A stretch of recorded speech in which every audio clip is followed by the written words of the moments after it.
तो वहीं भोपाल से पचमढ़ी तक मध्य प्रदेश में एक बार फिर जाति और जनजाति की सियासत सुर्खियों में है। एक और बीजेपी सरकार भगवान बिरसा मुंडा की जयंती को गौरव पर्व के रूप में मना रही है, तो दूसरी ओर आपको बता दें कि कांग्रेस संविधान समानता और जाति जनगणना पर सियासी विमर्श खड़ा कर रही है। 11 से लेकर 15 नवंबर तक जनजाति गौरव यात्रा, बिरसा मुंडा उत्सव और सोशल मीडिया पर नए प्रतीक। सवाल यह है कि क्या ये संस्कृति का सम्मान है या सिर्फ वोट का गणित? देखिए हमारी रिपोर्ट।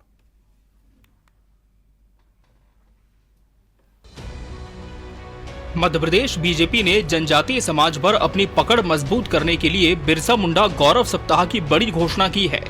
11 नवंबर से जनजातीय बाहुल्य जिलों में बिरसा मुंडा यात्राएं निकलेंगी। 15 नवंबर को प्रधानमंत्री मोदी वर्चुअल संबोधित करेंगे। जबलपुर में जनजातीय गौरव उत्सव होगा। सरकार सड़कों, पार्कों, चौराहों का नाम जनजातीय नायकों पर रखने जा रही है और विश्वविद्यालयों में जनजातीय शोध पीठ की भी शुरुआत होगी। स्पष्ट है, बीजेपी जनजातीय गौरव के जरिए विकास और पहचान दोनों को जोड़ना चाहती है। 11 नवंबर से भगवान बिरसा मुंडा जी की राष्ट्रीय जनजाति गौरव यात्रा 24 जनजाति बहुल जिले और 47 विधानसभाओं में लगातार 4 दिन चलेगी और एक जबलपुर में एक बड़ा कार्यक्रम 15 तारीख को होगा।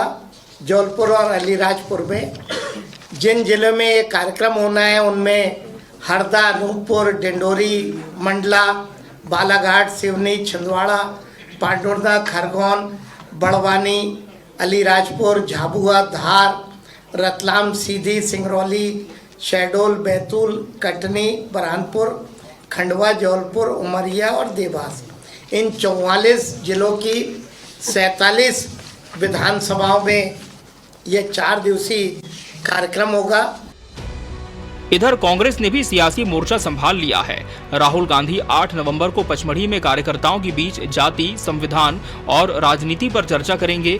के राजू ने कहा, जाति हमारे सामाजिक जीवन की सच्चाई है, इसे समानता के नजरिए से देखना होगा। कांग्रेस जाति जनगणना को सामाजिक न्याय की बुनियाद मान रही है, जबकि बीजेपी जनजातीय गौरव के जरिए सांस्कृतिक पुनर्जागरण की बात कर रही है। दोनों ही अपने अपने सामाजिक आधार को फिर से सशक्त करने में जुटे हैं। देखिए, हेमंत खंडेलवाल जी और मध्य प्रदेश की सरकार, ये दोनों आदिवासियों को भ्रमित करने का काम कर रहे हैं। 11 तारीख से यात्रा निकलेगी और 15 नवंबर को यात्रा खत्म हो जाएगी।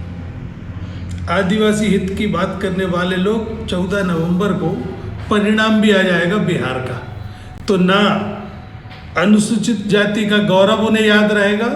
इसके पहले आप याद कीजिए किस तरीके से रघुनाथ शाह और शंकर शाह की समाधि पे जाकर के सजदा कर रहे थे भारतीय जनता पार्टी के लोग। मध्य प्रदेश में चुनाव खत्म हो गया, आदिवासियों की बात खत्म हो गई। इस यात्रा से ज़्यादा बेहतर ये होगा कि जो आदिवासियों के पट्टे को बेदखल किया जा रहा है, जो आदिवासियों के कब्जे की जमीन छीनी जा रही है, जो आदिवासियों को जल जंगल जमीन का अधिकार दिया गया था उससे बेदखल किया जा रहा है, उस पर काम करे तो वो आदिवासियों की सेवा होगी।